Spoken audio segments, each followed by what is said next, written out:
Welcome back to council classes. UP triple SC PET exam के लिए model paper number 3 आज हम लोग डिस्कस करेंगे। मॉडल पेपर आपके एग्जाम के लिए बहुत ही महत्वपूर्ण है। आप लोगों ने कितनी तैयारी की है उसको देखने के लिए कि हाँ हमने कितना गेन किया है। अब यहाँ पे जज करिए। 100 नंबर का यहाँ पे जो पूरा प्रैक्टिस सेट सॉल्व कराया जा रहा है, 100 क्वेश्चन का 100 नंबर का। तो यहाँ से आप पूरी तरह से अवगत हो पाएंगे कि एग्जाम में कैसे पेपर आना है, कैसे क्वेश्चन रहेंगे और हम लोगों को टाइम मैनेजमेंट कैसे करते हुए सोल्यूशन को प्राप्त करना है। तो इससे पूरा आइडिया आपको लग जाएगा। ये इसका बेनिफिट है पूरे मॉडल पेपर को सॉल्व करने का। मॉक टेस्ट समझ लीजिए, प्रैक्टिस समझ लीजिए, कुछ भी समझ लीजिए आप उसको, लेकिन बस आपका मेन मोटो ये होना चाहिए कि हाँ मैंने आउटपुट क्या पाया इसमें। अब देखिए सॉल्व करते हैं इसको। क्वेश्चन नंबर 1 है आपका, माउंट आबू स्थित मशहूर दिलवाड़ा मंदिर निम्नलिखित में से किस समुदाय का पवित्र तीर्थ स्थल है। तो सबसे पहले तो ये जानिए कि दिलवाड़ा मंदिर है कहाँ पे। ये माउंट आबू में है, ये भी क्वेश्चन पूछा गया है। और ये किस समुदाय का पवित्र तीर्थ स्थल है? ये है आपका जैन धर्म का। Option B is the right answer. Jain धर्म का ये पवित्र तीर्थ स्थल है। और यहाँ पे एक मंदिर है विमल वासाही मंदिर, ये सबसे फेमस मंदिर है यहाँ पे, विमल वासाही मंदिर। इसके बारे में भी आप जानिए। विमल वासाही मंदिर बहुत ही फेमस मंदिर है। और इसके बारे में और एक कथन है कि इसका स्थापना किसके द्वारा करवाया गया। तो इसकी स्थापना करवाया गया आपका भीमदेव प्रथम के सामंत जो थे विमल शाह के द्वारा। भीमदेव प्रथम जो ये शासक थे, भीमदेव प्रथम, इसको भी लिख लीजिए। भीमदेव प्रथम ये थे सोलंकी शासक। सोलंकी शासक। ऐसे क्वेश्चन पूछा जाता है कि कौन सा राजा किस वंश से संबंधित है, इसको भी जानते रहिए। ये सब मोस्ट इंपॉर्टेंट क्वेश्चन है, बहुत बार पूछे भी गए हैं प्रीवियस में भी, आपके एग्जाम में भी पूछे जा सकते हैं। अब देखना है क्वेश्चन नंबर 2, पृथ्वीराज चौहान ने किससे विवाह किया था? वह उनके शत्रु जयचंद्र गढ़वाल की बेटी थी।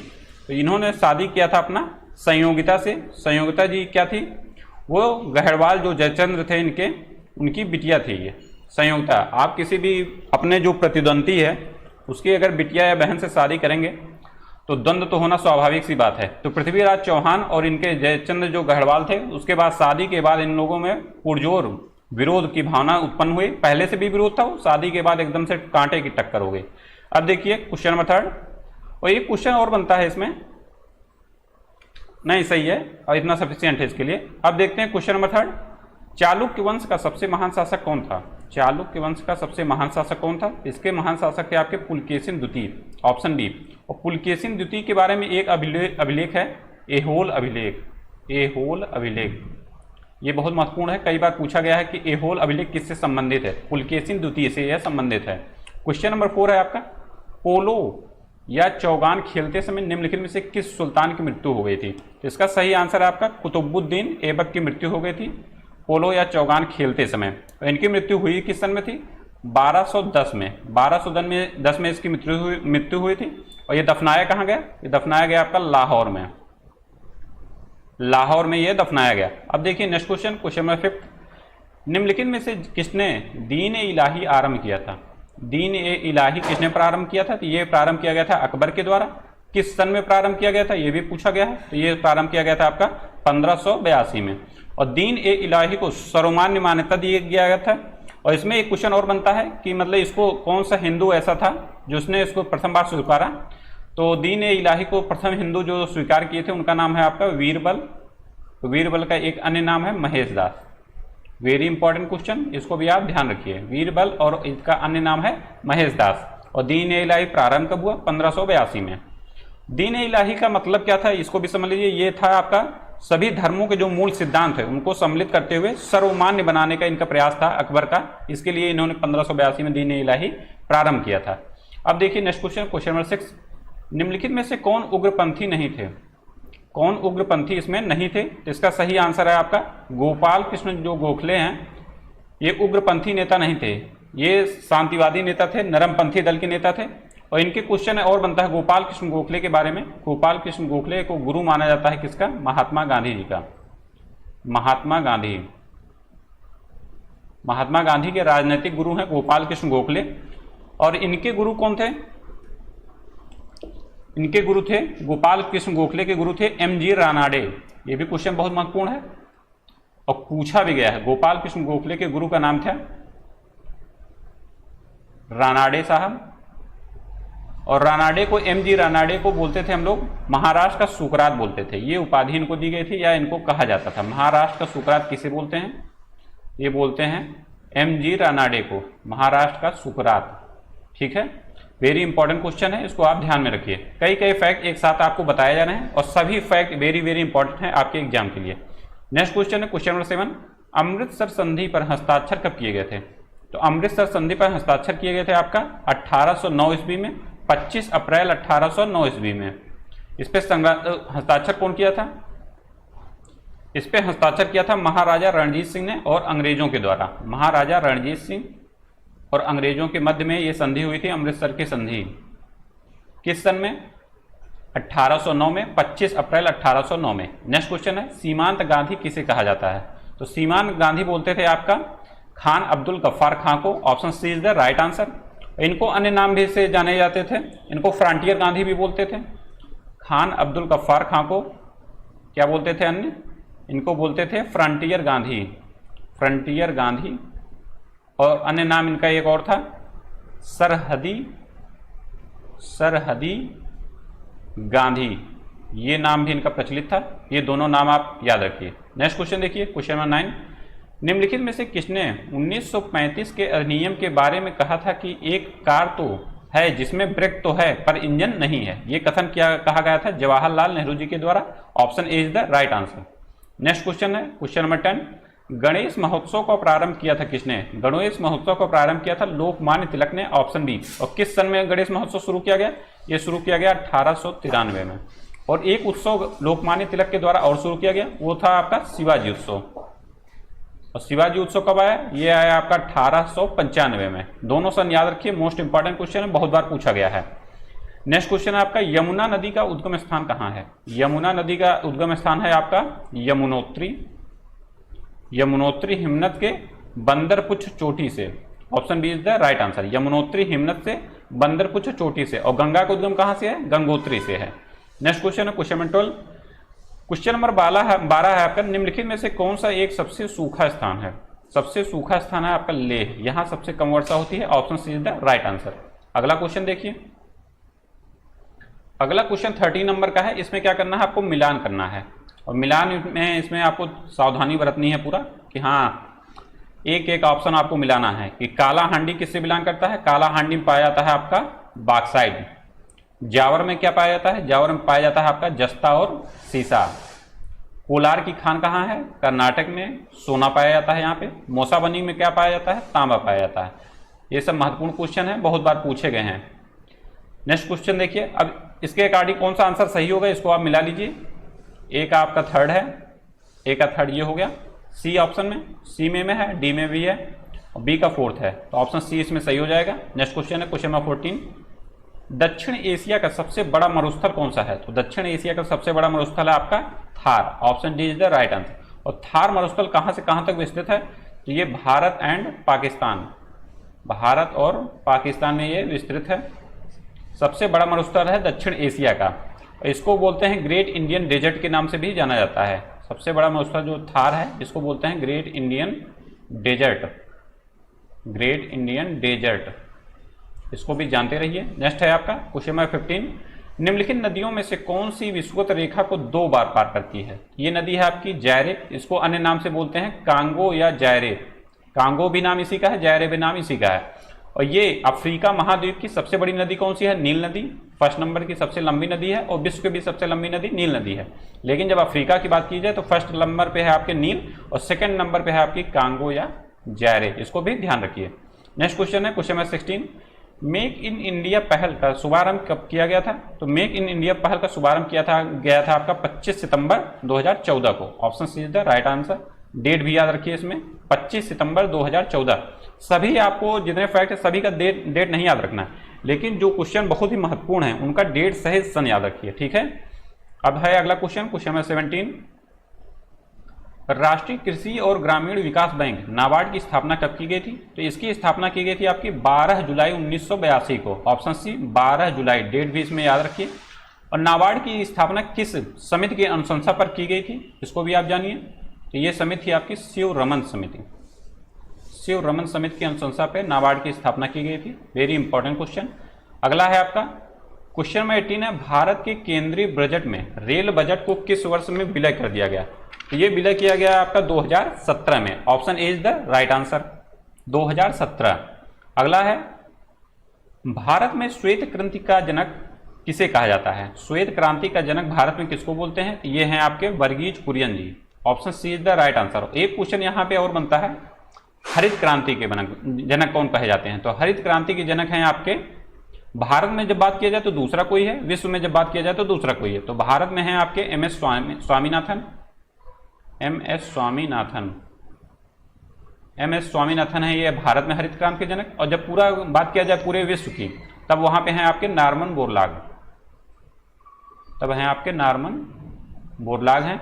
और एम एस स्वामीनाथन का पूरा नाम भी आप लोग जान लीजिए, क्योंकि ये भी क्वेश्चन पूछा जा सकता है कि इनका पूरा नाम क्या है। तो इनका पूरा नाम है आपका मकोम्बो संबाशिवन स्वामीनाथन। मकोम्बो संबाशिवन स्वामीनाथन, मकोम्बो संबाशिवन स्वामीनाथन। आप लोग समझ गए होंगे नाम इनका क्या है, पूर्ण रूप इनका नाम ध्यान रखिए। और नॉर्मन बोरलाग के बारे में एक क्वेश्चन और बना है कि इनको किस फील्ड में नोबेल पुरस्कार दिया गया है। तो अब ये आपको लगता होगा कि हरित क्रांति से संबंधित है, तो कृषि के क्षेत्र में दिया गया होगा या किसी और फील्ड में दिया गया, लेकिन इनको उस फील्ड में नहीं दिया गया है।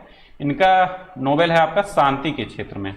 ये क्वेश्चन पूछा गया है पीसीएस में, प्रीवियस ईयर में, किसी ईयर में शांति में इनको नोबेल दिया गया। और किस सन में दिया गया इसको भी ध्यान रखिए, ये है आपका 1970 में दिया गया नॉर्मन बोरलाग को शांति में नोबेल पुरस्कार। अब देखिए नेक्स्ट क्वेश्चन, राजकोषीय घाटा का अर्थ क्या है? तो राजकोषीय घाटा का अर्थ है आपका सरकार की कुल राजस्व और कुल व्यय के बीच जो अंतर होता है उसको बोलते हैं राजस्व घाटा, सॉरी राजकोषीय घाटा। Option B is the right answer. राजकोषीय घाटा का अर्थ है सरकार की कुल राजस्व और कुल व्यय के बीच डिफरेंस। अब देखिए अगला क्वेश्चन, भारतीय संविधान में अवशिष्ट शक्तियां किस देश से ली गई हैं या किसके विचार में संविधान वर्णित है? तो इसका सही आंसर होगा आपका अवशिष्ट शक्तियां ली गई हैं आपका कनाडा से। Option B is the right answer. America से क्या लिया गया है? अमेरिका से लिया गया है मूल अधिकार लिया गया है।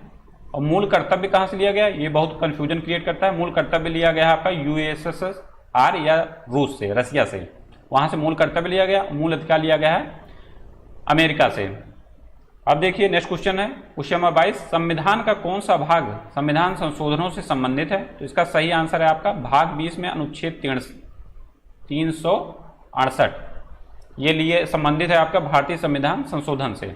अगला क्वेश्चन है, उत्तर प्रदेश की प्रथम महिला मुख्यमंत्री कौन थी? तो प्रथम महिला मुख्यमंत्री थी आपकी सुचेता कृपलानी जी। ये उत्तर प्रदेश की ही नहीं पूरे भारत की प्रथम महिला मुख्यमंत्री हैं।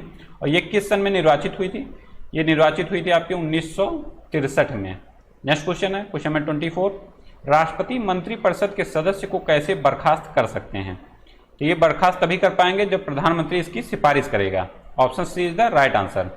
अब नेक्स्ट क्वेश्चन देखिए, एक क्वेश्चन और बनता है इसमें सब में कि जो पूरा संसद सदस्य हैं वो किसके प्रति सामूहिक रूप से, या मंत्रिपरिषद जो हैं मंत्रिपरिषद सामूहिक रूप से किसके प्रति उत्तरदायी होते हैं? तो वो होते हैं आपके लोकसभा के प्रति। कई बार क्वेश्चन ये पूछा गया है कि किसके प्रति मंत्रिपरिषद उत्तरदायी रहते हैं? तो मंत्रिपरिषद सामूहिक रूप से उत्तरदायी रहते हैं आपके लोकसभा के प्रति। अब है नेक्स्ट क्वेश्चन, क्वेश्चन नंबर 25, भारतीय संविधान के अनुसार सरकार के कितने अंग हैं? सरकार के अंग हैं आपके 3, कार्यपालिका, विधायिका और न्यायपालिका, 3 ही अंग है इसके। Option C is the right answer. Next है आपका, डायोप्टर निम्नलिखित में से किसकी एसआई इकाई है? तो डायोप्टर इकाई है आपकी लेंस की क्षमता की। Option C is the right answer. अब जब होगा ये डायोप्टर जो क्षमता है, जब ये होगा प्लस में, जो क्षमता है वो प्लस में होगा तो कौन सा लेंस यूज होगा? उत्तल लेंस। और जब ये डायोप्टर की क्षमता निगेटिव में रहेगी तब कौन सा लेंस होगा? अवतल लेंस। और जो धूप का चश्मा रहता है उसमें कितने डायोप्टर का लेंस यूज होता है? वो होता है 0। ये क्वेश्चन पूछा गया है। अब देखिए अगला क्वेश्चन 27, यदि एक लोलक निर्वात में दोलन करता है तो इसकी समयावधि क्या होगी? इसकी समयावधि आपकी घट जाती है, बढ़ जाती है, अपरिवर्तित रहती है, या क्या होगा? तो ये जब है आपका निर्वात में तो इसमें कोई इफेक्ट नहीं पड़ेगा, ये अपरिवर्तित रहेगी। ऑप्शन सी सही है इसमें। अगला है आपका 28, निम्नलिखित में से बेकिंग सोडा का रासायनिक नाम क्या है? तो बेकिंग सोडा का आपका रासायनिक नाम होगा सोडियम हाइड्रोकार्बोनेट NaHCO3। NaHCO3 इसका रासायनिक नाम है। और बेकिंग सोडा के बारे में काफ़ी बार क्वेश्चन पूछा गया है। अगला है 29 नियासिन। नियासिन जो विटामिन बी है, विटामिन बी कॉम्प्लेक्स में कितने विटामिन होते हैं? इसकी संख्या है आपकी 8। और नियासिन किस विटामिन की क्वेश्चन है? नियासिन जो विटामिन बी कॉम्प्लेक्स ग्रुप का एक विटामिन है कि कमी से कौन सा रोग होता है? तो इसकी कमी से रोग होगा आपका पेलाग्रा, ऑप्शन बी। और नियासिन किस विटामिन का रासायनिक नाम है? तो ये है आपका विटामिन B3। Vitamin B3। ये क्वेश्चन आपके बार बार विटामिन के बारे में पूछे जाते हैं, किसका रासायनिक नाम क्या है? मोस्ट इंपॉर्टेंट क्वेश्चन, कोई भी आप एग्जाम देने जाएं, विटामिन और वायरस से संबंधित जो क्वेश्चन बनते हैं कि हाँ किससे कौन सी बीमारी होती है, वायरस, बैक्टीरिया, प्रोटोजोआ, कवक, ये वाला टॉपिक बिल्कुल छोड़ के नहीं जाना चाहिए आप किसी भी एग्जाम की तैयारी कर रहे हो।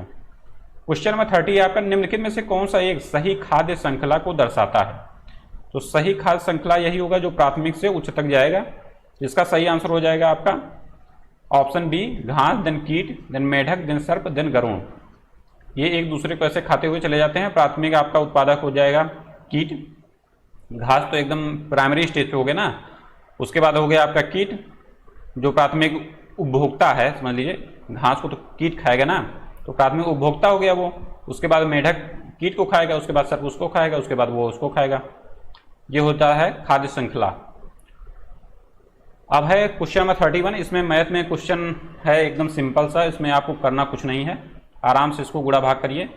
इसमें दिया है √3 + 1 अपान में √3 - 1। इसमें करना क्या है, आप इसके प्रतिलोमानुपाती से गुणा कर देंगे ऊपर नीचे। जब किसी संख्या से ऊपर नीचे गुणा किया जाए तो वो कट के हो जाती है एक, तो कोई इफेक्ट तो पड़ता नहीं। तो हम लोग गुणा इसीलिए करते हैं सिंप्लीफिकेशन करने के लिए कि हम लोग आसानी से क्वेश्चन को सॉल्व कर सकें। ये गुणा कर दिया कि ये एक पद को सॉल्व करने के लिए लिया गया है। तो ये जब गुणा करेंगे आप तो √3 + 1 का हो जाएगा आपका होल स्क्वायर, और नीचे हो जाएगा आपका √3 का होल स्क्वायर माइनस में 1 का होल स्क्वायर। तो इसका जब आप a + b का होल स्क्वायर का फार्मूला लगाएंगे, a² + b² + 2ab, तो ये आ जाएगा आपका 3 + 1 4 प्लस में 2√3 आ जाएगा। और इसके बाद इधर आ जाएगा, इधर फार्मूला लगेगा a² - b² का, तो उसका फार्मूला होता है ओपन करने पे a - b multiplication by a + b।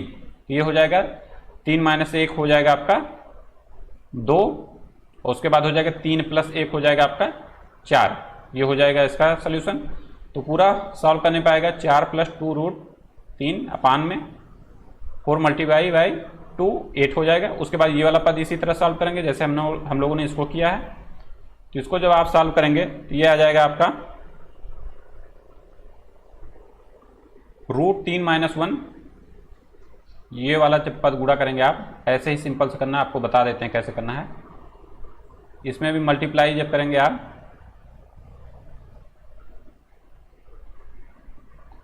√3 - 1 अपान में √3 प्लस में 1 से इसमें मल्टीप्लाई कर देंगे। उसके बाद जब इसको सॉल्व करेंगे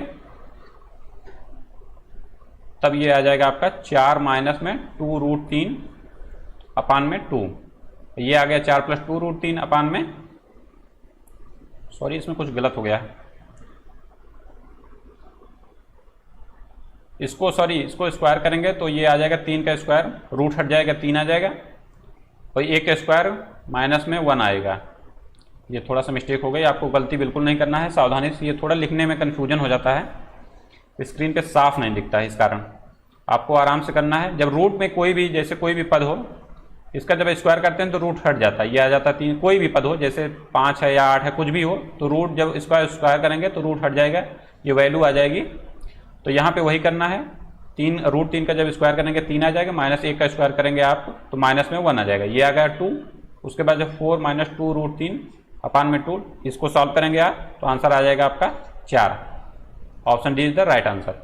मेथड आपको पूरा बता दिया गया, पूरा आपको सूत्र बता दिया गया, किस सूत्र के द्वारा वो लगाया गया, आप लोग आसानी से उसको सॉल्व कर सकते हैं। अब क्वेश्चन नंबर 32 है आपका, रीता अपनी मासिक आय का 25% घर के किराए पर तथा शेष राशि का 30% भोजन पर व्यय करती है। यदि वह 5,250 रुपये बचाती है तो उसकी मासिक आय कितनी होगी। आपको किसी क्वेश्चन से घबराना नहीं है, आपको यहाँ पे जितने मेथड बताए जाएंगे सब पूरा एकदम से बेसिक से बताए जाएंगे, आपको कोई ट्रिक नहीं बताई जाएगी, कोई उसमें आकाशवाणी वाली चीज़ नहीं बताई जाएगी कि हाँ आप देखते ही क्वेश्चन का आंसर कर लें। बेसिक से सभी क्वेश्चन आपको बताए जाएंगे, आराम से आप उसका आंसर कर सकते हैं। अब इसमें मान लीजिए आय है आपकी 100x, उसमें रीता ने अपनी मासिक आय का 25% घर के किराए पर खर्च कर दिया। कितना खर्च कर दिया? 25x खर्चा कर दिया, बचा कितना? 75x। उसके बाद क्वेश्चन में है शेष राशि का 30% भोजन पर व्यय करती है, मतलब जो 75x बचा है इसका 30% भोजन पर व्यय करेगी। 75x में से 30% आप भोजन पे व्यय करेगी, तो इसका आंसर आ जाएगा आपका 22.5x। अब देखिए कितना बचा। अब जब 25x इसने यहाँ पे मासिक आय में खर्चा किया था, उसके बाद शेष आय का भोजन पर इतना खर्चा किया था 22.5x। इसको दोनों को ऐड कर लेंगे आप, 25x प्लस में 22.5x, इसको जोड़ लेंगे, ये आ जाएगा आपका 47.5x। ये बचा, तो ये तो हो गया आपका व्यय। और मासिक आय कितनी है? 100x। तो करेंगे आप 100x में से 47.5x घटा देंगे, तो ये बचेगा आपका वैल्यू 52.5x। ये आपकी वैल्यू बच गई। तो ये वैल्यू किसके बराबर है? ये जो यहाँ पे बचाती है 5250 के बराबर ये है आपकी। तो यहाँ से आप सॉल्व करेंगे तो x की वैल्यू आ जाएगी आपकी 10,000। x की वैल्यू जब यहाँ से जब सॉल्व करेंगे तो आएगी x की वैल्यू 100। और माना कितना गया है शुरू में ये कि उसकी आय पूरी कितनी है? 100x। तो x की वैल्यू आ जाएगी 100, तो 100 मल्टीप्लाई बाई 100 कर देंगे, तब इसका आंसर आ जाएगा उसकी पूरी मासिक आय। मासिक आय चूंकि हमने शुरू में माना कितना है? 100x, तो x की वैल्यू यहाँ से आ जाएगी 100, फिर इसको यहाँ पे पुट कर देंगे, 100 बाई में 100 हो जाएगा आपका 10,000। इसका सही आंसर हो जाएगा ऑप्शन डी। अब देखिए नेक्स्ट क्वेश्चन, क्वेश्चन नंबर 33 में क्या करना है आपको? सिंपल सा फार्मूला है, इसको आप समझ सकते हैं। इसको मान लीजिए 433 को a, इसको मान लीजिए b। इसमें फार्मूला लगेगा a प्लस बी का होल स्क्वायर, माइनस में इसको मान लीजिए a माइनस में b का होल स्क्वायर अपान में ab। ये हो गया। अब इसको आप जब पूरा सोल्यूशन सॉल्व करेंगे तो ये आ जाएगा। फार्मूला को ओपन करने के बाद फार्मूला आप लोगों को पता ही होगा, a प्लस बी का होल स्क्वायर होता है a square plus B square plus में 2ab, और a माइनस बी का होल स्क्वायर होता है a स्क्वायर प्लस में b स्क्वायर माइनस में 2ab। अब इसको आप काट पीट सकते हैं। आराम से सॉल्व करने के बाद आ जाएगा आपका 4ab अपान में ab, ये कट जाएगा, हो जाएगा आपका 4। ठीक है, तो इसका सही आंसर हो जाएगा आपका 4, और 4 है आपका ऑप्शन बी में। अब देखिए अगला क्वेश्चन क्या करना है 34 में। इसमें रूट में सब वैल्यू दी गई, इसमें सबसे बड़ी संख्या क्या कौन सी है ये फाइंड आउट करना है आपको। तो इसमें करना सिर्फ सिंपल सा यही है कि जितनी वैल्यू दिए गए हैं रूट में सबको सिंपली लिख लीजिए आप। जैसे √2 है तो इसको लिख लीजिए आप 2 के पावर 1/2, और 3√3 है तो इसको लीजिए 3 के पावर में 1/3। रूट में 4 है, इसको लिख लीजिए आप 4 के पावर में 1/2। 3√5 है, इसको आप लिख लीजिए 5 के पावर में 1/3। अब ये जो पद हैं 1/2, 1/3, 1/2 और 1/3, इसका ले लीजिए आप एलसीएम। 1/2, 1/3, 1/2, 1/3, ये एलसीएम आ जाएगा 6। यहाँ से काट देंगे 3, 2, 3, ये आ जाएगा 2। ये अब इसमें सिंपल करना क्या है, जैसे ये वैल्यू आपने एलसीएम इसका जो लिया, अब इसको जब यहाँ पे रखेंगे तो वैल्यू बराबर होगी। जैसे यहाँ पे रखे आप, इसको जब 3 से काटेंगे तो 1/2 आ जाएगा, वही आएगा, 1/3 आ जाएगा, 1/2 आ जाएगा, 1/3 है, तो कोई डिफरेंस तो हुआ नहीं इसको लेने से। तो यहाँ से लेकिन ये पता चल गया कि ये कितने कितने गुने पे है, तो इसको अब करना यही है सिंपल से। अब जो पहली वैल्यू है, अब इसका 2 का क्यूब कर देंगे आप, आ जाएगा 8, और 3 का है तो 3 का आप स्क्वायर करेंगे, यहाँ पे 2 वैल्यू आई है पूरा करने पे, तो 3 का स्क्वायर हो जाएगा आपका 9, और ये है 4 का यहाँ पे आया है 3, तो 4 का क्यूब करेंगे क्या आ जाएगा? 64 आ जाएगा। 4 का क्यूब 64 आ जाएगा, और उसके बाद आया आपका वैल्यू यहाँ पे 2, तो 4 का स्क्वायर करेंगे, 4 का स्क्वायर आ जाएगा आपका 16। अब इसमें सबसे बड़ी संख्या कौन सी है? C, तो C वाला इसमें सबसे बड़ा हो जाएगा √4। Option C is the right answer. ऐसे आपको कहीं भी कोई भी संख्या दी हो आसानी से ऐसे आप निकाल सकते हैं। आपको यहाँ पे सबसे सिंपल मेथड और बेसिक मेथड बताए जाएंगे किसी भी क्वेश्चन को सॉल्व करने के लिए। अब देखिए नेक्स्ट क्वेश्चन है आपका, किसी संख्या में 40 छात्रों का औसत भार 60 किग्रा है तथा जब कक्षा में 10 नए छात्र शामिल हो जाते हैं तो औसत भार हो जाता है आपका 64 किग्रा। यदि 5 नए छात्रों का औसत भार है आपका 72 kg, तो शेष नए छात्रों का औसत भार ज्ञात कीजिए। अब इसमें सिंपल से करना सिर्फ आपको यही है, देखिए यहाँ लिखिए 40 छात्रों का औसत भार है, 40 छात्र हैं, औसत भार है आपका 60, तो ये 40 गुणे बाई 60 करेंगे, मल्टीप्लिकेशन जब इसका करेंगे तो आ जाएगा कुल भार 2400। उसके बाद इसमें क्या कहा गया है, जब कक्षा में 10 नए छात्र शामिल हो जाते हैं तो छात्रों की संख्या हो गई आपकी 50, जब नए छात्र शामिल हो जाएंगे तो औसत भार कितना हो जाएगा 64 kg। औसत भार यहाँ लिख दीजिए 64 kg। अब इसका गुणा करेंगे तो पूरी आपका जितना वेट है औसत भार आ जाएगा 50 छात्रों का, तो वो गुणा करने पर आएगा आपका 3200। अब इसको क्या करेंगे, माइनस करेंगे, ये आ जाएगा वैल्यू आपकी 800। ये नए छात्रों का वजन आ गया, ठीक है, जो 10 नए छात्र हैं उनका वजन आ गया। अब इसमें पूछा गया क्वेश्चन, यदि 5 नए छात्रों का औसत भार 72 kg है तो 5 जो नए छात्र हैं उनका औसत भार आप निकाल लीजिए, 72 गुणे 5 कर दीजिए, 72 गुणे 5 कर देंगे आ जाएगा आपका 360। उसके बाद जो शेष 5 नए छात्रों का औसत भार ज्ञात कीजिए। अब इसमें से सिंपल से ये कर देना है, माइनस कर देना है, 0 आ गया, उसके बाद हटाए 4 हो गया और बचा 7 में से 3 गए 4, 440 बचा पूरा। ये जो 5 नए छात्र हैं उनका भार, और इसमें पूछा गया है औसत। औसत निकालने के लिए 5 से डिवाइड कर दिए, जितनी संख्या है उसी से डिवाइड करना है, 5 से भाग दे देंगे, आ जाएगा आपका आंसर आसानी से 88। Option is the right answer. इसी तरह आपको सिंपल विधि से सभी क्वेश्चन को सॉल्व करना है। अब देखिए क्वेश्चन में 36, कवि का स्त्रीलिंग क्या होगा। अभी यहाँ लिखा तो कई शब्द हैं, लेकिन इसमें सही कौन सा है ये आपको निकालना है। इसका सही आंसर होगा आपका कवयित्री। कवयित्री कहाँ पे है, option C is the right answer, कवयित्री। ये क्वेश्चन बहुत बार पूछा गया है कवयित्री के बारे में, ठीक है। अब देखिए नेक्स्ट क्वेश्चन 37 है आपका, पैर शब्द जो है उसका समानार्थी कौन सा नहीं है। तो पद, चरण, पग ये पर्याय समानार्थी हैं इसके, और जो नव है ये इसका समानार्थी नहीं है, तो इसका सही आंसर हो जाएगा ऑप्शन सी। अब देखिए 38 कौन सा है, कौन सा शब्द बिजली का पर्याय है, पर्यायवाची कौन सा है। तो बिजली का पर्यायवाची होता है आपका दामिनी, ऑप्शन डी।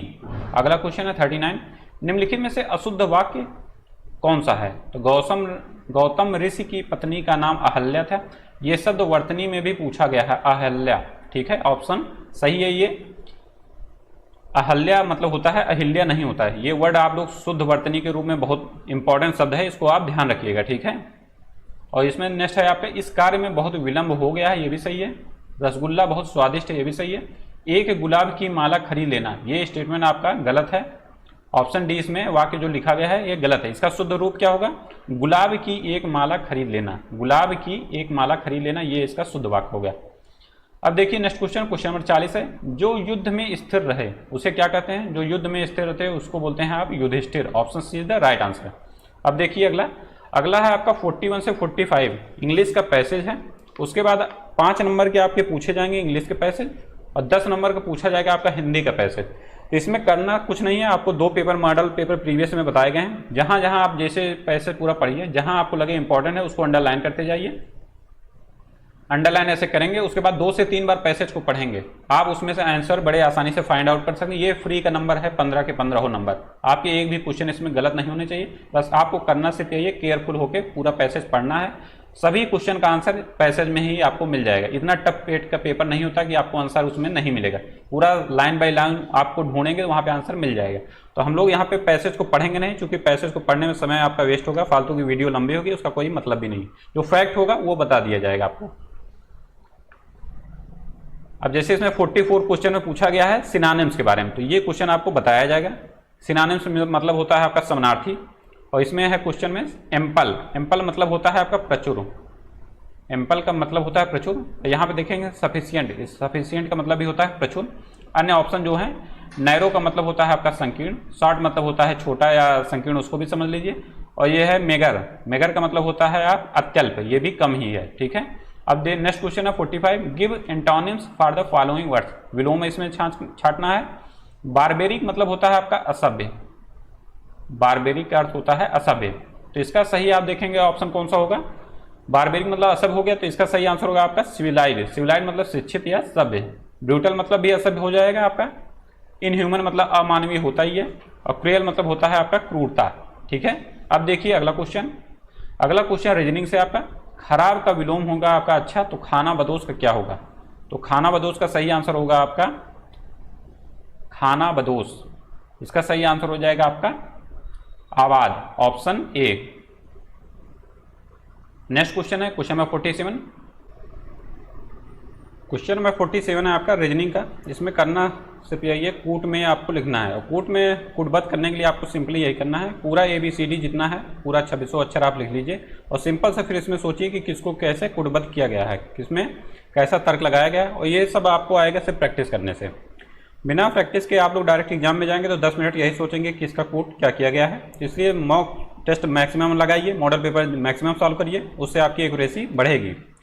इसमें सिर्फ करना यही है, देखिए क्या किया गया है। एम को लिखा गया है, एम को कहाँ पे चेंज किया गया है, एम को चेंज किया गया है इधर एल से।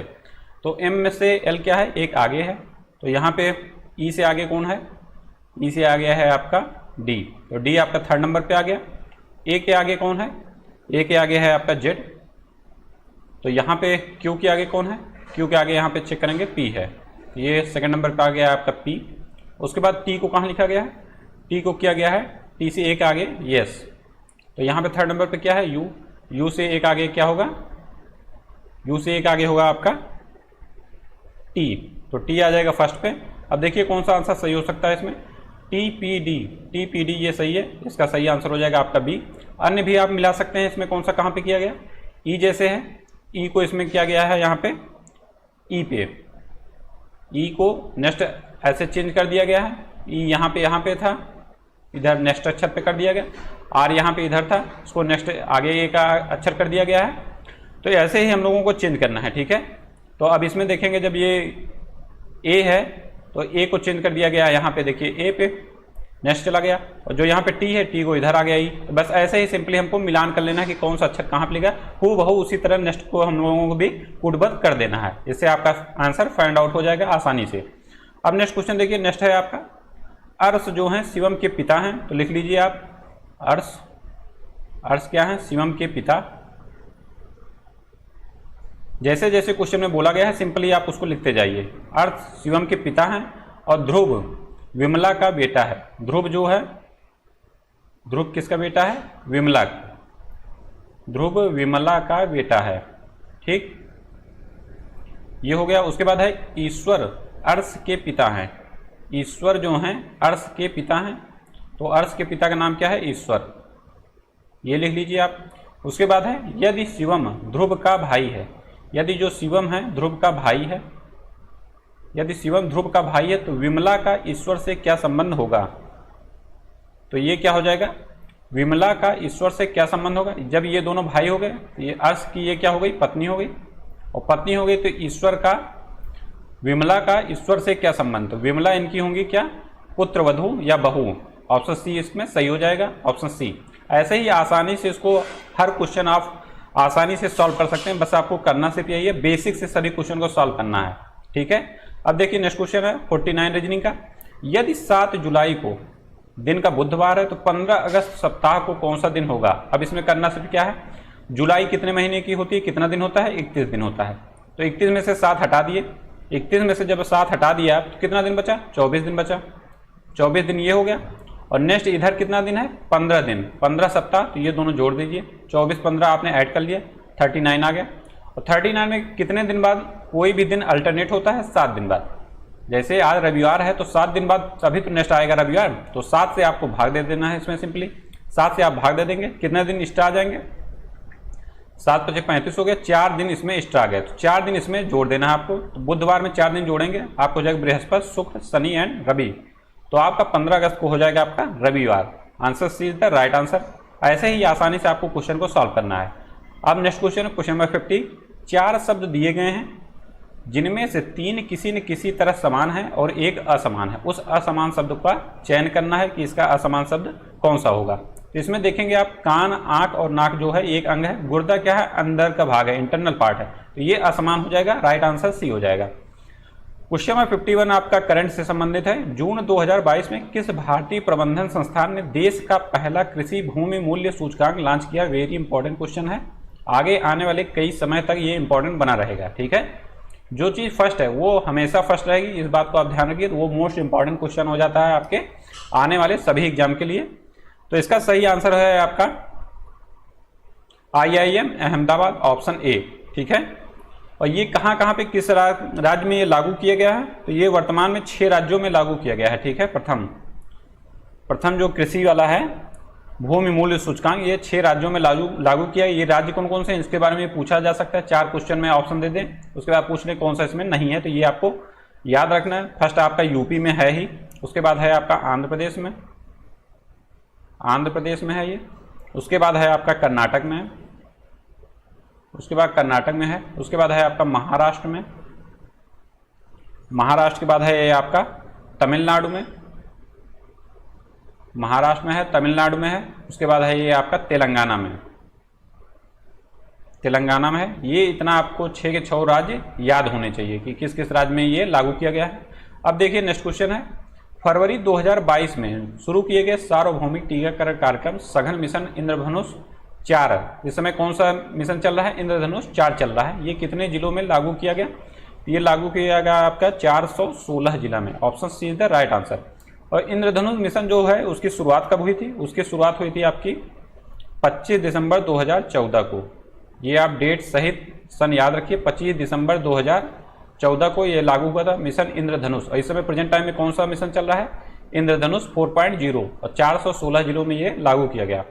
अब देखिए नेक्स्ट क्वेश्चन, फरवरी 2022 में किस सुरंग को 10,000 फीट से अधिक की ऊंचाई पर स्थित सबसे लंबी राजमार्ग सुरंग के रूप में वर्ल्ड बुक ऑफ रिकॉर्ड्स के द्वारा मान्यता दी गई? तो इसका सही आंसर है आपका अटल सुरंग, option D is the right answer. और इस सुरंग की लंबाई कितनी है? इसकी लंबाई है आपकी 9.02 किलोमीटर। वेरी इंपॉर्टेंट क्वेश्चन है, इसके डिस्टेंस के बारे में पूछा जा सकता है कि इसकी लंबाई कितनी है। अब देखिए अगला क्वेश्चन, हेनले एवं पार्टनर्स द्वारा जारी हेनले पासपोर्ट सूचकांक में भारत का स्थान कितना है? तो भारत का स्थान है इसमें 87, ऑप्शन सी। और भारत का सूचकांक 87वां है, तो इसमें फर्स्ट कौन है इसको भी याद रखिए। इसमें फर्स्ट है आपका जापान। अब देखिए नेक्स्ट क्वेश्चन, मई 2022 में किस देश को association of Asian election authorities का अध्यक्ष चुना गया है? तो इसका सही आंसर है आपका अपना देश भारत, ऑप्शन डी। और इसकी स्थापना कब की गई है? Association of Asian election authorities की इसकी स्थापना हुई है आपकी 1998 में। अगला क्वेश्चन देखिए, मई 2022 में कौन सा नियो बैंकिंग स्टार्टअप भारत का 100वां यूनिकॉर्न बन गया है? तो इसका सही आंसर है आपका ओपेन, ऑप्शन बी। ओपेन जो है नियो बैंक है, ये कहाँ का बैंक है? ये है आपका बेंगलुरु कर्नाटक का। ये भारत का 100वां यूनिकॉर्न बन गया है प्रेजेंट टाइम में। क्वेश्चन नंबर नेक्स्ट है आपका, अंतर्राष्ट्रीय ऊर्जा एजेंसी की एक रिपोर्ट के अनुसार भारत वर्ष 2026 तक विश्व के तीसरे सबसे बड़े इथेनॉल उपभोक्ता के रूप में किस देश को पीछे छोड़ देगा? ये पीछे छोड़ देगा आपका ऑप्शन ए, चीन को। अगला क्वेश्चन है, उत्तर प्रदेश के किस शहर में स्किल इंडिया अंतर्राष्ट्रीय केंद्र की स्थापना की जाएगी? इसका सही आंसर है आपका वाराणसी, ऑप्शन सी। और स्किल इंडिया अंतर्राष्ट्रीय केंद्र की स्थापना फर्स्ट टाइम कहाँ पे हुई है? फर्स्ट टाइम इसकी स्थापना हुई है ओडिशा भुवनेश्वर में। ये याद रखिए, फर्स्ट यहाँ पे हुई है ओडिशा भुवनेश्वर में। उसके बाद ये अपना यूपी बनारस में ये स्किल इंडिया अंतर्राष्ट्रीय केंद्र की स्थापना की जा रही है। और इसका मोटो क्या है? ये किस लिए इस्टेब्लिश किया जा रहा है?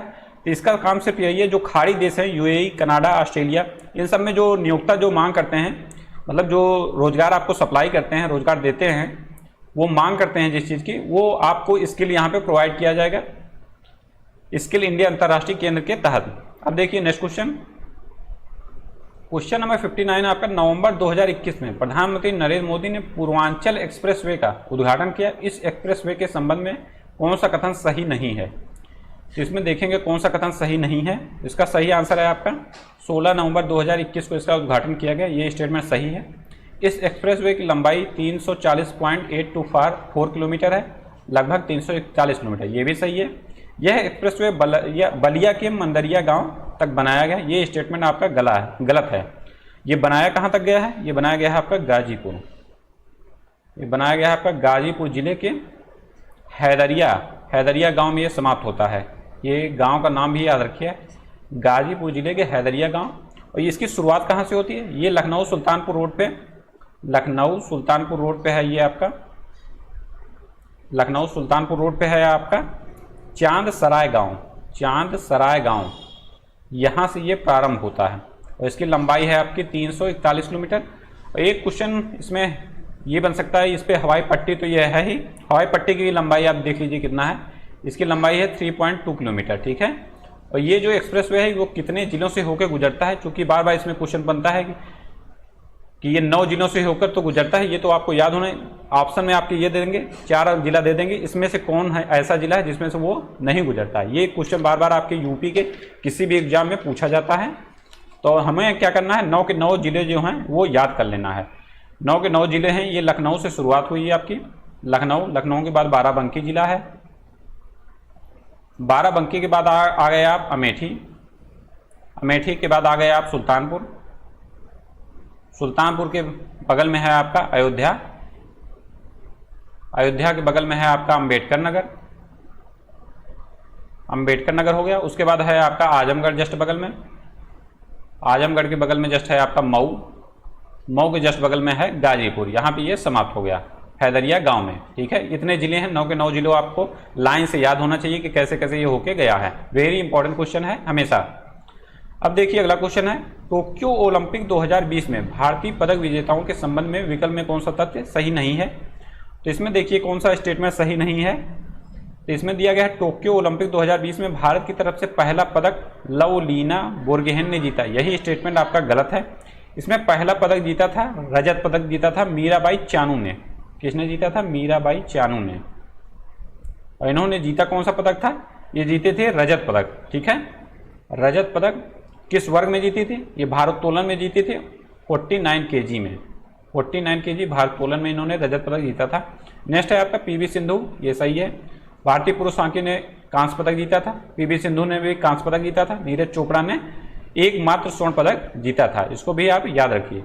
अगला क्वेश्चन है, अबू धाबी की राजधानी कौन सी है? अबू धाबी किसकी राजधानी है? तो अबू धाबी राजधानी आपकी यूनाइटेड अरब अमीरात की। ऑप्शन ए इसमें सही हो जाएगा। नेक्स्ट है आपका, पुष्कर मेला कहाँ पे आयोजित किया जाता है? तो पुष्कर मेला आपका आयोजित किया जाता है राजस्थान में। Option D.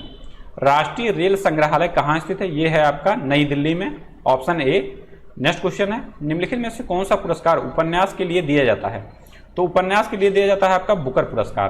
पुलित्जर पुरस्कार दिया जाता है किस फील्ड में? ये दिया जाता है आपका पत्रकारिता के फील्ड में, पत्रकारिता। भारत का सर्वोच्च पुरस्कार है। बुकर पुरस्कार दिया जाता है उपन्यास के फील्ड में। इसकी शुरुआत कब से हुई? तो बुकर पुरस्कार की शुरुआत हुई आपकी 1969 से, 1969 से। और ये क्या दिया क्यों जाता है? ये दिया जाता है अंग्रेजी भाषा में जो किसी भी पत्रिका का प्रकाशन होता है, किसी भी उपन्यास का या पत्रिका का प्रकाशन होता है, कहाँ पे? आयरलैंड में और यूनाइटेड किंगडम में। किस भाषा में? ये भी आप भाषा को ध्यान रखिए, अंग्रेजी भाषा में। और इस पत्रिका या उपन्यास का प्रकाशन किस किस देश में होता है? यूके या आयरलैंड।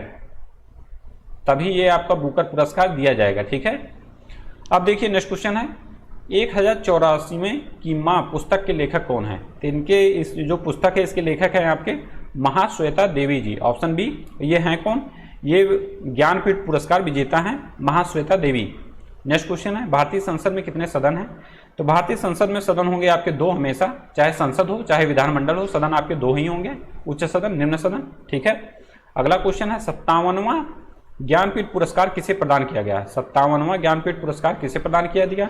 तो ये प्रदान किया गया आपका दामोदर मौजू को। Option A. और नीलमणि फूकन को दिया गया 56वां, ठीक है। दोनों क्रम आपका याद रखिए, दोनों जैसे अभी हाल ही में दोनों को एक साथ ही दिया गया। तो नीलमणि फूकन को दिया गया है 56वां और दामोदर मौजू को दिया गया है 57वां। अगला क्वेश्चन है, मार्च अप्रैल 2022 में इटली में आयोजित 45वें विश्व ब्रिज चैंपियनशिप 2022 में सीनियर टीम श्रेणी में किस देश ने रजत पदक जीता है? इसमें रजत पदक जीता है आपका भारत ने, अपना देश भारत। Option B. इसमें जीता फिर कौन है? स्वर्ण पदक कौन जीता है? स्वर्ण पदक जीता है आपका इटली। स्वर्ण पदक जीता है आपका इटली। और भारत ने रजत पदक किसको, सॉरी, इटली में ये जो विश्व चैंपियनशिप थी ये आयोजित हुई है। ये यहाँ पे लिखा गया है इटली में ये आयोजित हुई थी। भारत ने इसमें रजत पदक जीता है। स्वर्ण पदक इसमें किसने जीता है? स्वर्ण पदक इसमें जीता है आपका पोलैंड ने। स्वर्ण पदक इसमें जीता है पोलैंड ने। ये आप देश का नाम याद रखिए। आयोजित कहाँ हुई? इटली में। भारत ने कौन सा पदक जीता? रजत पदक, ठीक है।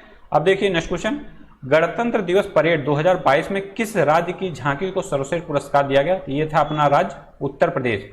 इसको किस लिए झांकी, किस लिए इसको मतलब पुरस्कार प्रदान किया गया। ये थी आपका जो झांकी थी, किस विषय पे ये बनाई गई थी? ये विषय था आपका एक जिला एक उत्पाद, एक जिला एक उत्पाद एंड काशी विश्वनाथ धाम विषय पे ये आधारित थी। काशी विश्वनाथ धाम, काशी विश्वनाथ धाम पर ये आपका आधारित है। इसके विषय को भी आप जानते रहिए। अब देखिए अगला क्वेश्चन, जनवरी 2022 में संपन्न टाटा स्टील शतरंज 2022 के चैलेंजर्स वर्ष का खिताब किसने जीता है? तो इसका सही आंसर हो जाएगा आपका अर्जुन एरेगैसी ने, ऑप्शन ए। अब देखिए नेक्स्ट क्वेश्चन है। नेक्स्ट आपका फिर से पैराग्राफ आ गया, जैसे इंग्लिश का है 71 से 75 तक इसी तरह 5 नंबर के पैराग्राफ है। आपको सिंपली सिर्फ करना है, पढ़ना है, जहां आपको इंपॉर्टेंट लगे जो लाइन आपको ऐसे ऐसे अंडरलाइन कर देना है। उसके बाद 2 से 3 बार आराम से पढ़ने के बाद आप सभी के सभी 5 के 5 क्वेश्चन का आंसर आराम से कर पाएंगे। एक भी क्वेश्चन आपके गलत नहीं होंगे। यहाँ पे आपको पैसे जो है चाहे इंग्लिश या हिंदी इसीलिए नहीं सॉल्व किया जा रहा है, उससे फालतू में आपका वीडियो लंबी होगी, उसका कोई मतलब नहीं निकलेगा, क्योंकि जो आपको ढूंढना है वो आपको ही ढूंढना है, उसमें कोई ट्रिक ऐसा नहीं जो आपको बता दिया जाए। ठीक है, ये हो गया आपका हिंदी का 10 नंबर का गद्यांश। आपके ये फ्री के नंबर हैं, आपको गलत एक भी क्वेश्चन इसमें नहीं करना। अब आ जाइए मैथ पे। मैथ में ग्राफ एंड तालिका से आपके 20 क्वेश्चन आएंगे और 20 के 20 क्वेश्चन आपके सही हो सकते हैं। बस आपको करना सिर्फ यही है, औसत चैप्टर आना चाहिए, एवरेज, और नेक्स्ट चैप्टर आना चाहिए आपको परसेंटेज, और जोड़ घटाना गुणा भाग आना चाहिए। सिंपल सा बस इसमें जोड़ घटाना गुणा भाग और परसेंटेज निकालना है और औसत निकालना। 20 के 20 नंबर आपके 100% सही होंगे, एक भी क्वेश्चन इसमें गलत नहीं होगा। क्वेश्चन नंबर 81 है आपका, विद्यालय ए और डी में लड़कों की कुल संख्या का 75%, विद्यालय ई में छात्रों की कुल संख्या में कितने प्रतिशत कम है? और यहाँ पे जो आगे वाला है ये लड़के को आइडेंटिफाई कर रहा है और जो सेकंड वाला है वो है आपका लड़कियों के लिए। ठीक है, अब इसमें सिर्फ करना यही है कि लड़कों की कुल संख्या का 75%, तो ए और डी के लड़कों का 75% क्या होगा आपका 480, ये आपका यहाँ पे ए दिया गया है। और जब देखेंगे डी का, तो डी का कितना दिया गया है 600। ठीक है, तो 480 प्लस 600, ऐसे ही आपको वैल्यू को देखते हुए जाना है और गुणा भाग आराम से इसमें करना है बस, और इसमें करना कुछ नहीं है। ठीक है, तो अब इसमें आप इसको ऐड करेंगे, ये आ जाएगा आपका 1080 और इसका 75% निकाल लीजिए। 75 5 में 100 कर देंगे, आपकी वैल्यू आ जाएगी 810। और विद्यालय में पूछा गया विद्यालय ई में छात्रों की कुल संख्या से कितने प्रतिशत कम है? और विद्यालय ई में कुल छात्र कितने हैं 540 प्लस 560, ये हैं आपके 1100। तो 1100 से 810 कितना कम है? तो इसको कर देंगे आप 1100 माइनस में 810, किसके रिस्पेक्ट में बोला जाए वो आपका नीचे हो जाएगा, तो 1100 के रिस्पेक्ट में बोला गया है, तो ये हो जाएगा आपका नीचे मल्टीप्लाई बाई 100। इसका आंसर आ जाएगा आपका 26.4। किसमें बिलोंग करता है? ऑप्शन ए इसका सही हो जाएगा। अब देखिए नेक्स्ट क्वेश्चन, किस विद्यालय में लड़कों की संख्या 5 विद्यालयों में लड़कियों की संख्या के औसत से 25% अधिक है? इसमें सिर्फ करना यही है, 5 विद्यालयों में लड़कियों की औसत संख्या कितनी है ये निकाल लेना है आपका। तो ये हो जाएगा आपका, ऐड करना है पूरा कितना है। फर्स्ट में है आपका 320, सेकंड में है आपका 400, थर्ड में है आपका 580, फिर उसके बाद फोर्थ में है आपका 540, उसके बाद है 560, सब ऐड करेंगे 0, उसके बाद 0 2400, उसके बाद डिवाइड बाई 5, चूंकि संख्या कितनी है A B C D E 5, तो 5 से डिवाइड कर देंगे औसत निकालने के लिए, ये आ जाएगा आपका 480। 480 इसकी वैल्यू आ गई। और इसमें पूछा गया है लड़कियों की औसत संख्या से 25% अधिक है, लड़कियों की औसत संख्या से 25% अधिक है। तो लड़कियों की संख्या इसमें कितना है? लड़कियों की संख्या है इसमें 480।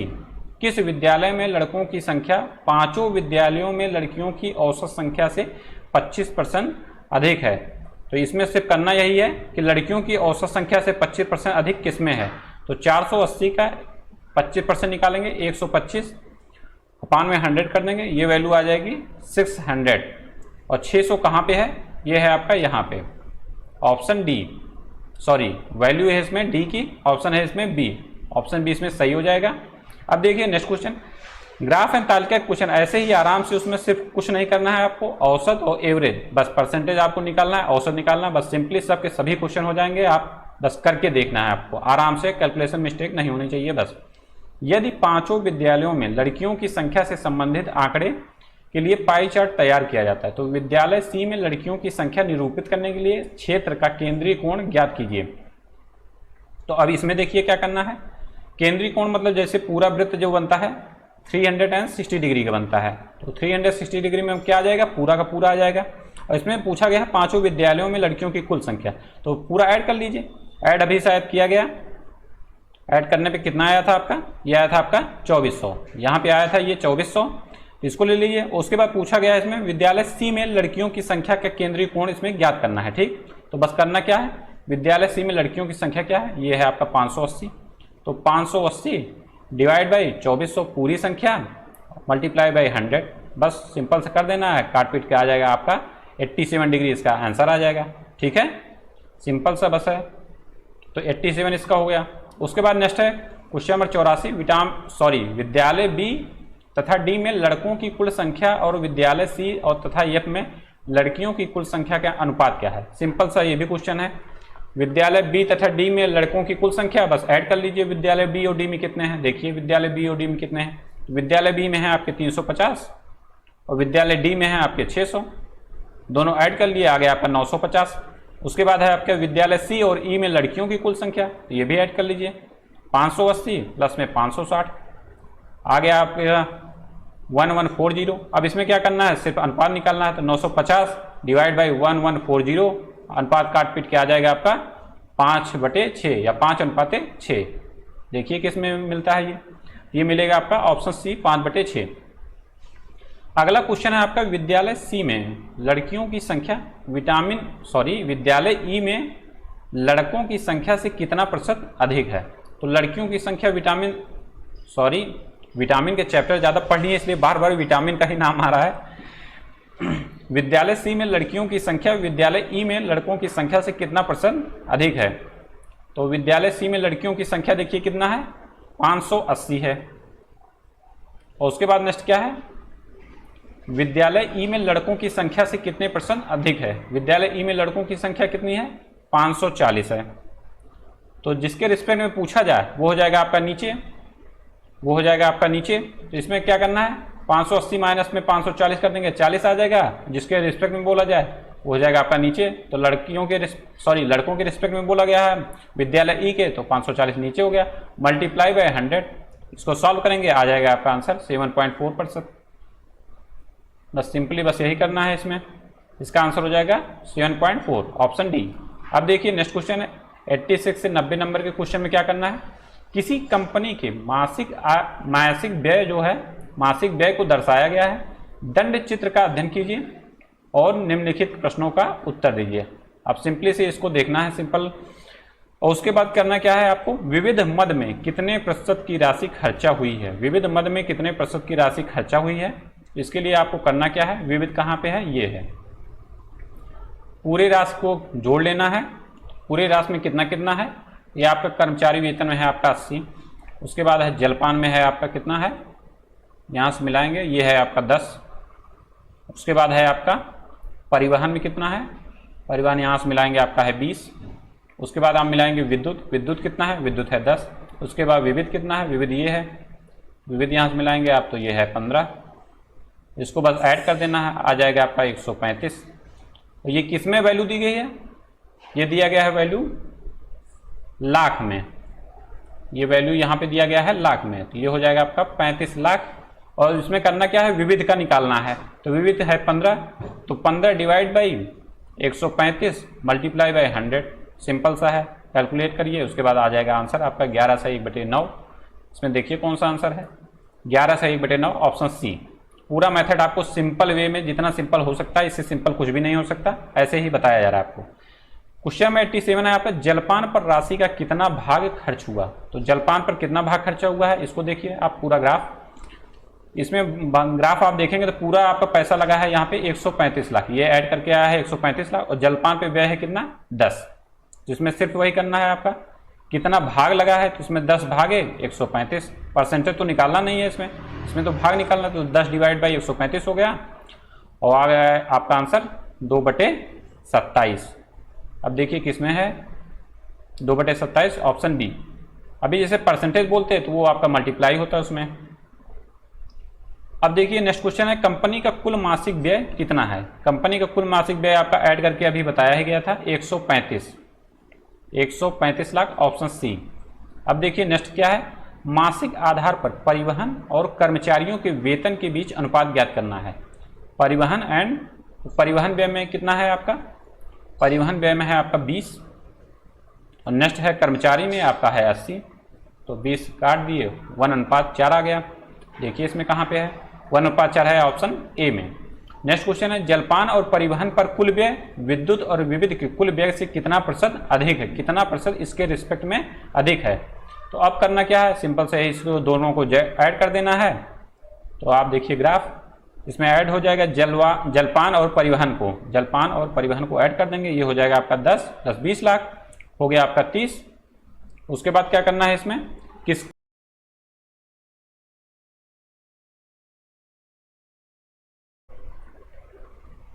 अब इसमें बोला गया था क्वेश्चन में जलपान और परिवहन पर कुल व्यय, जलपान और परिवहन पर कुल व्यय है आपका 10 + 20 30 और नेक्स्ट है आपका विविध और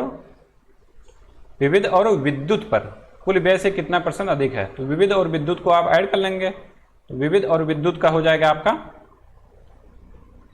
10 + 15 तो आ गया आपका 25। अब कितना % अधिक है, तो 30 में से 25 घटा दिए 5 आ गया। किसके रिस्पेक्ट में है, तो ये है आपका विविध और विद्युत के, तो 25 नीचे आ गया, ये मल्टीप्लाई बाय 100 परसेंटेज निकाल लिया, आ गया आपका 20।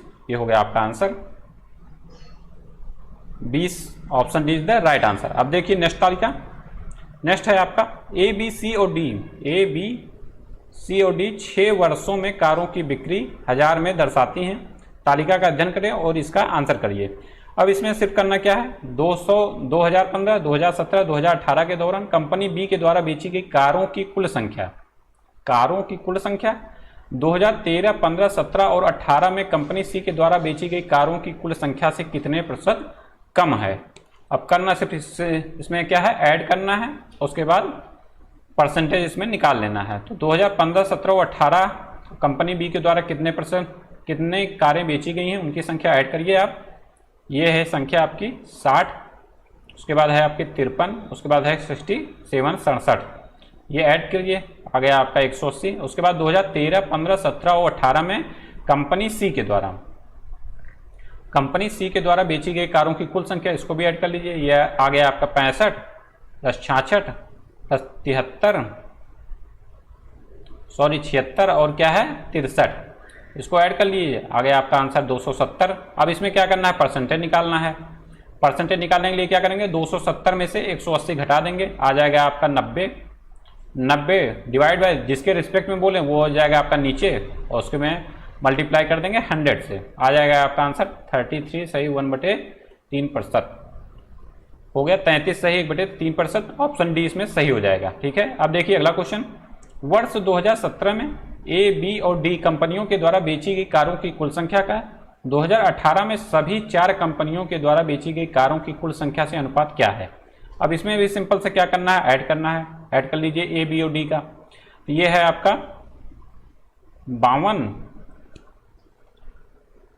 52 हो गया, फिर 53 हो गया, उसके बाद है आपका 75, ऐड कर दीजिए, आ गया 180। उसके बाद 2018 में 4 कंपनियों के द्वारा बेची गई, इसको भी ऐड कर लीजिए, ये हो गया आपका 63 प्लस है 67 67, उसके बाद है 76, उसके बाद है 74, ऐड कर दीजिए, हो गया आपका 280।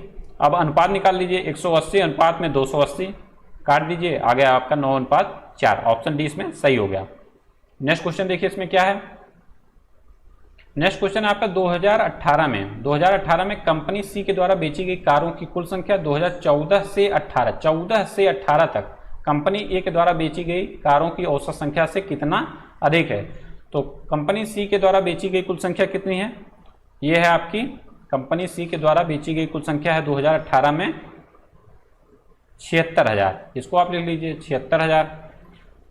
अब उसके बाद क्या है, 2014 से 2018 तक कंपनी ए के द्वारा बेची गई कारों की औसत। अब इसमें क्या करना है, सिंपल से 2014 से लेकर 18 तक ऐड कर लीजिए, 62 हो गया, उसके बाद 61 हो गया, उसके बाद आपका 72 हो गया, फिर 52 हो गया, फिर 63, सब ऐड कर लीजिए, 300 आ गया। डिवाइड बाय औसत निकालने के लिए जितनी संख्या उससे डिवाइड कर दीजिए, 5 से डिवाइड कर दिया, आ गया आपका 60,000। अब इसमें डिफरेंस निकालना है कितना अधिक है, तो 76 में से 60,000 घटा देंगे, आ जाएगा 16,000, ये हो जाएगा आपका आंसर 16,000 इसका आंसर है, ऑप्शन बी इसका सही हो जाएगा। नेक्स्ट क्वेश्चन देखिए, क्वेश्चन नंबर 94 है, कंपनी ए के द्वारा 2017 में, कंपनी सी के द्वारा 2013 में बेची गई कारों की कुल संख्या, सभी 4 कंपनियों के द्वारा 2013 और 16 में बेची गई कारों की कुल संख्या का कितना प्रतिशत है। अब इसमें सिंपली से ये करना है, सिंपल सा आपको करना सिर्फ यही है कि आप देखिए तालिका। तो क्वेश्चन नंबर कौन सा है, 94 में है, कंपनी ए के द्वारा 2017 में और कंपनी बी के सी के द्वारा 2013 में। ऐड कर दीजिए सिंपल सा, ये आ गया आपका 52 प्लस हो गया 65। उसके बाद क्वेश्चन में क्या दिया गया है, उसके बाद दिया गया है 2013 और 2016 में बेची गई कारों की कुल संख्या का कितना प्रतिशत है। 2013 और 16 में संख्या निकाल लीजिए।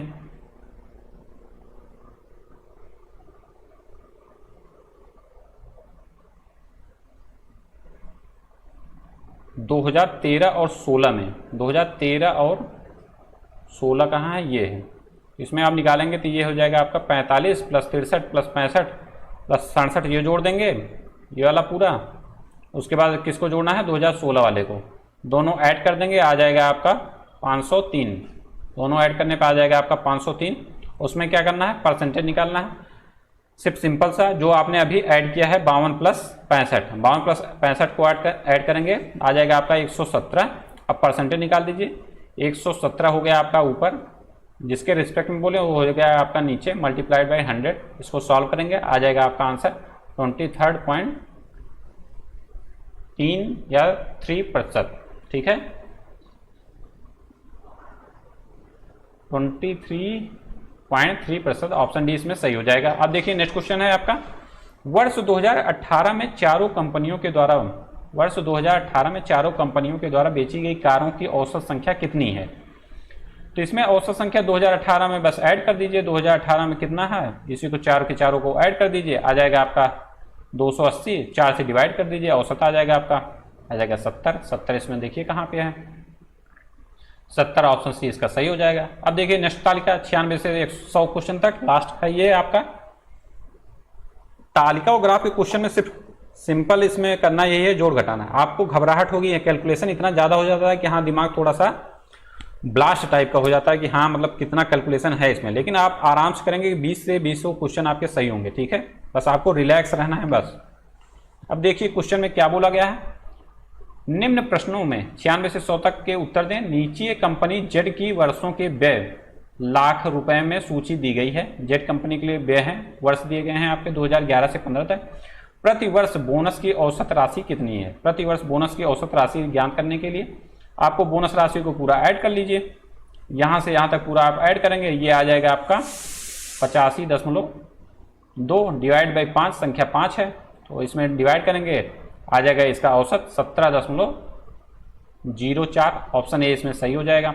अब देखिए नेक्स्ट क्या है, वर्ष 2011 में कंपनी जेड के द्वारा कुल खर्च कितना है। वर्ष 2011 में कंपनी जेड के द्वारा कुल खर्च कितना है। 2011 में कंपनी जेड के द्वारा कुल खर्च, तो कुल खर्च मतलब क्या हो गया, इसका कुल खर्च समझ लीजिए या व्यय समझ लीजिए। तो ये है आपका वेतन पे इतना व्यय है, ईंधन परिवहन पे इतना है, उसके बाद बोनस पे है, उसके बाद आपका ब्याज पर इतना है, उसके बाद कर पे। सबको क्या करना है, सिंपली ऐड कर देना है, यही इसका आंसर हो जाएगा 885.4 लाख। 885.4 lakh, option C. इसको आप ऐड अपना जोड़ घटाना गुणा भाग कर लीजिए, आराम से हो जाएगा। आपको पूरा सोल्यूशन बता दिया जा रहा है। नेक्स्ट क्वेश्चन है आपका, वर्ष 2015 के लिए वेतन पर खर्च का कितना प्रतिशत ईंधन और परिवहन पर खर्च किया जाता है। वर्ष 2012 में देखिए ईंधन और परिवहन पे कितना प्रतिशत खर्च किया जाता है, 233%। 233 इसमें निकालना कितने में है, वेतन पर खर्च। वेतन पर खर्च कितना है, 557 वेतन पे है, ईंधन और परिवहन पे है आपका 233। अब इसमें करना क्या है, सिर्फ परसेंटेज निकालना है, किसके रिस्पेक्ट में, तो ये है वेतन के, तो वेतन हो जाएगा आपका नीचे 577, इसमें नीचे कर देंगे, 233 ऊपर हो जाएगा, मल्टीप्लाई बाय 100।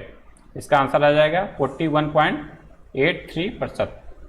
41.83 कहाँ है, ऑप्शन ए, 41.83% इसका आंसर हो जाएगा। नेक्स्ट है आपका, वर्ष 2014 में कंपनी जेट के द्वारा कुल खर्च और वर्ष 2015 में कंपनी जेट के द्वारा कुल खर्च का अंतर कितना, वर्ष 2014 में कंपनी जेट का कुल खर्च कितना है। आपको सिर्फ करना क्या है, सिंपली पूरा ऐड कर लेना है। जब पूरा ऐड करेंगे आप यहां से यहां तक तो आ जाएगा आपका 1312.3 और उसके बाद आप ऐड करेंगे 2015 का पूरा, ये आ जाएगा आपका आंसर यहाँ पे 1399.9 ये आ जाएगा इसका। और उसके बाद क्या करना है, इसमें डिफरेंस निकालना है। तो डिफरेंस इसका करेंगे, आ जाएगा आपका 87.6 ये किस में है, लाख में है, ठीक है 87.6 ये इसका आंसर हो जाएगा बी। अब नेक्स्ट क्या है, कंपनी जेट के द्वारा वर्ष 2015 में वेतन और कर पर व्यय का अनुपात ज्ञात कीजिए। तो वर्ष 2015 में कंपनी जेट के द्वारा वेतन पर व्यय कितना है, ये देख लीजिए। वेतन पर व्यय है कंपनी जेट के द्वारा किस ईयर में, 2015 में कितना है, 720 लाख रुपए है। उसके बाद क्या करना है, कंपनी जेट के द्वारा वर्ष 2015 में कर पर व्यय कितना है, कर पर व्यय है आपका 198 लाख। अब इसमें क्या करना है, सिर्फ सिंपली अनुपात निकालना है। तो आप कर दीजिए अपना 720 अनुपात में 198, इसको सॉल्व करेंगे आ जाएगा आपका 40/11, इसका आंसर हो जाएगा। ऑप्शन डी इसमें सही हो जाएगा। इसी तरह आपको पूरा क्वेश्चन सॉल्व करना है। मैथ के भी जितने क्वेश्चन है, रीजनिंग के भी जितने क्वेश्चन है, सिंपल सा आपको मेथड अपनाना है। बेसिक से आप सभी क्वेश्चन को सॉल्व करिए। बेसिक से क्वेश्चन को सॉल्व करेंगे सभी क्वेश्चन आराम से हो जाएंगे। पेट के एग्जाम में आपके पास सफिशिएंट टाइम होता है किसी भी क्वेश्चन को सॉल्व करने के लिए। 2 घंटे में 100 क्वेश्चन सिर्फ करना है, आराम से पूरा क्वेश्चन सॉल्व हो सकता है और आप लोग अच्छा नंबर गेन करेंगे। अब मिलते हैं नेक्स्ट मॉडल पेपर के साथ। Thank you so much.